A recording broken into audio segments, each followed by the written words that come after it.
Welcome back to my podcast and also a YouTube video.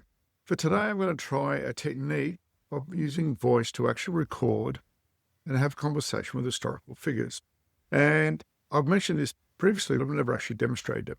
I've actually got my phone here. We're going to have a chat here. The iPhone camera, the MacBook camera isn't giving the best picture there. I did try to somehow get the iPhone, work with the script and put it in, but none of it worked. So we're going to do it the old-fashioned way. I'm literally going to hold it as I record it. So what we're going to do is I've actually maybe gone into the iPhone. It's a matter of pressing the little button down the bottom here. It brings up a voice mode. You can press it, it'll show the text, but in this case, we just like a floating blue ball. And you should be able to, indicator is health. We'll just focus on the conversation. You could count on me to follow along while you keep that podcast flow. Yeah, there we go. I've muted at the moment, so it won't actually hear me. So I'm just going to get it to role play a couple of historical figures. I'm going to show it how easily it can be done. Now, this is done entirely by voice because it's going to be a lot simpler and easy to do. You can do this with text-based conversations for your students. This is great in history, but it's also great in language classes because they can have a conversation. So demo is good. I don't speak any other languages, but I'll pretend to do some Spanish and we'll see what it does. But we'll start with historical figures. So what I'm going to do is I'm going to unmute it. I'm going to ask it what I'll explain to it what I want it to do. Okay, so what we're going to do today, we're actually going to get you to role play a famous historical figure as you would for a history class. You're going to play the role of that historical figure. You are going to speak in the mannerisms and the style of that historical figure, and you're only allowed to draw on information that historical figure knew at the time. So the idea is we have an authentic conversation of that person. Now, the first person we're going to do is actually Winston Churchill. Do you understand what I've requested of you? Understand. I will adopt the voice, tone, and knowledge of Winston Churchill, and I will speak only from his historical perspective. Whenever you are ready, we can begin our conversation.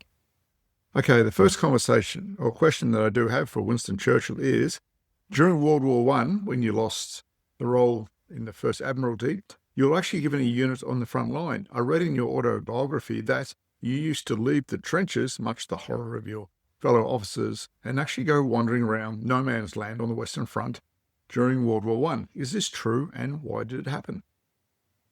Yes, it is quite true. After my resignation, I was determined to serve at the front. The trenches were grim, but at times I felt compelled to inspect the ground ahead, an impulse to understand the terrain, the danger, and to share in the risks with my men. It was reckless, yes, but I wanted to feel the pulse of the battle as any soldier under my command. That's very good. Let's ask another historical question. During World War II, what was the most important individual decision you think you made towards the war effort? Among many grave decisions, I consider standing firm in 1940, when Britain stood alone, to be paramount. The decision not to seek terms with tyranny, though others urged negotiation, meant we fought on. That resolve at that moment laid the foundation for eventual victory. That's a very good answer. But I guess thinking a bit differently, what was the worst decision you made looking back in hindsight? In retrospect, the decision to launch the Dardanelles campaign in the First World War, though made with strategic hopes, was disastrous. The cost in lives and resources was profound, and though I sought to learn from it, it remains a bitter weight upon my conscience. Is that true? And do you think any Australians ever discuss that with you during your career about what actually happened at Gallipoli?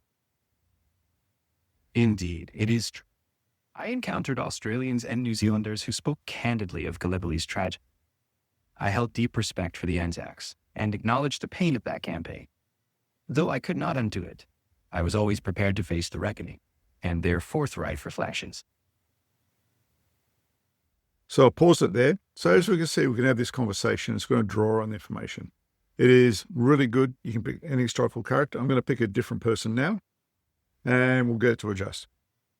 Okay, we're finished with Winston Churchill. I'd like you to take on the role of Julius Caesar and all his knowledge that we know about based from his perspective. Do you understand?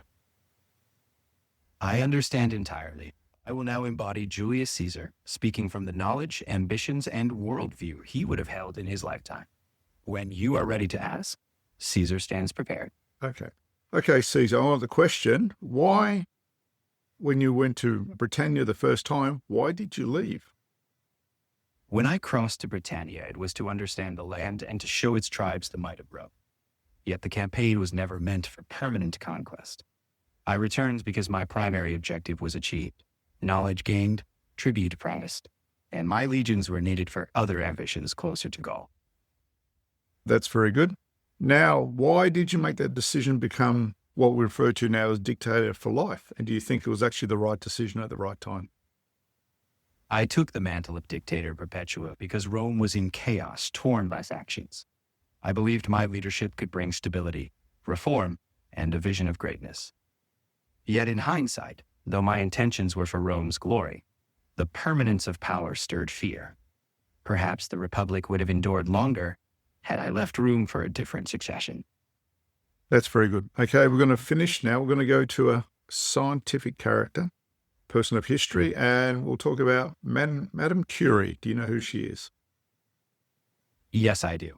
Okay. I will adopt the... Yes, continue. You adopt it, and we'll just go actually to the first question.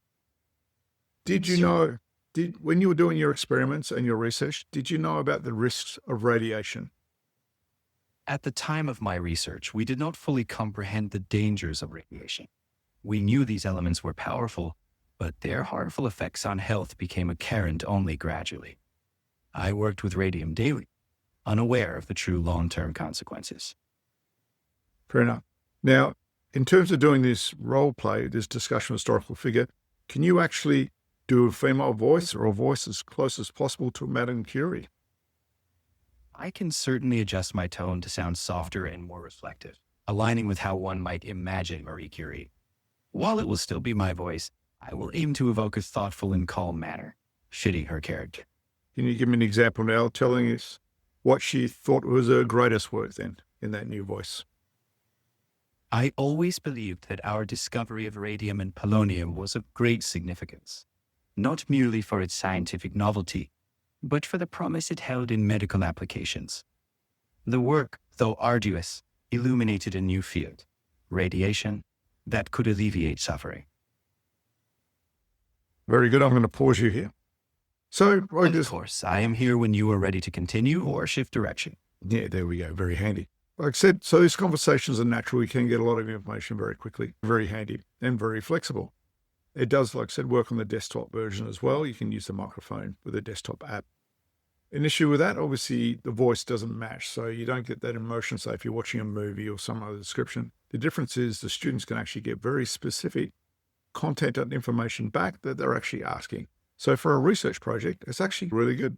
They'll need to note down, or as I showed, when you actually go out of voice, it actually does keep a transcript of the entire conversation so they could access it then and work with it. Now, what should we do as teachers by doing that?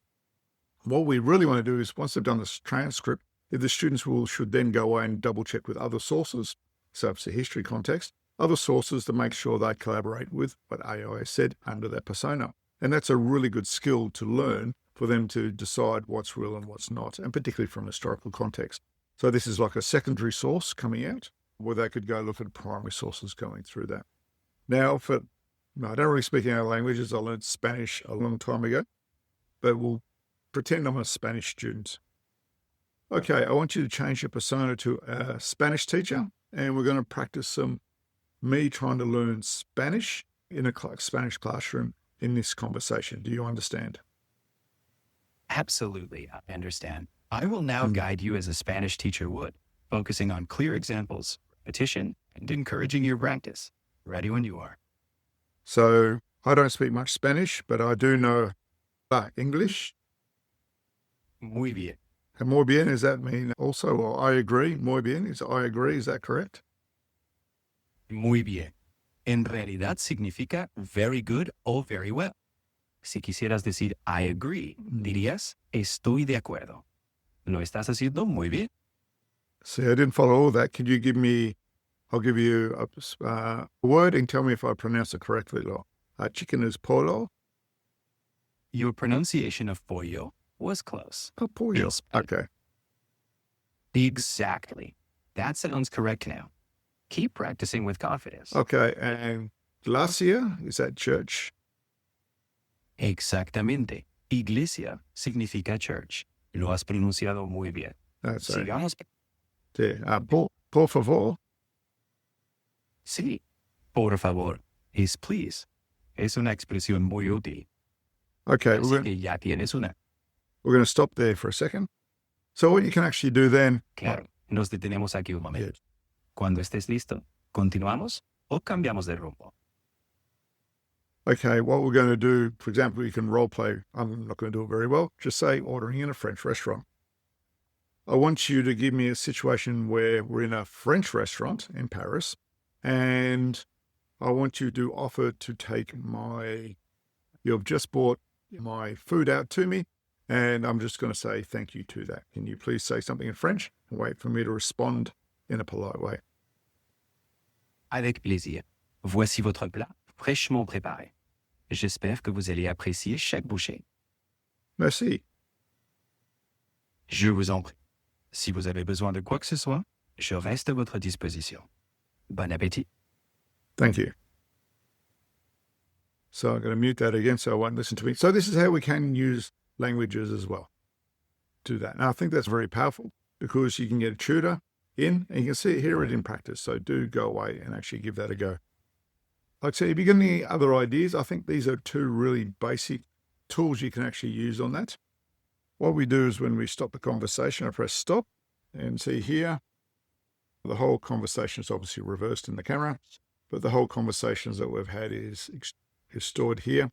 You can then go through and export that if you want and have that conversation, use those resources, including the language. Where we look at the language, it's actually written it in, can't see it here, but it's actually written it in the language of Spanish in this case, or French as well. So they can then see what they're actually saying in the language and see how it's actually written. I find the translation fairly good. I used it when I was on holiday in Japan, just about 12 months ago. I could put it into here and I could show it to the people in Japanese, particularly when we got sick. We had to go to the doctor who didn't speak any English. It works really well, better than Google Translate did. But obviously you need internet access. So this is a way of using voice activation in the classroom, I think is a big step forward. I think there's some considerations of using this in the classroom, mainly because if you've got lots of people talking, you might want to get things like microphones or headsets, or students with their own laptops, or do it in small groups as well to minimize the noise within the classroom or somewhere where you can spread out. I hope you found this useful, this actual practical demonstration of using this app and using the voice. I know it's been around for a long time. I've mentioned it in some of my early things, but just seeing in practice, I think, is a good way to remind you that this is what is actually possible, something you can do with the tool. Then keep up the good work. I'll catch you next time.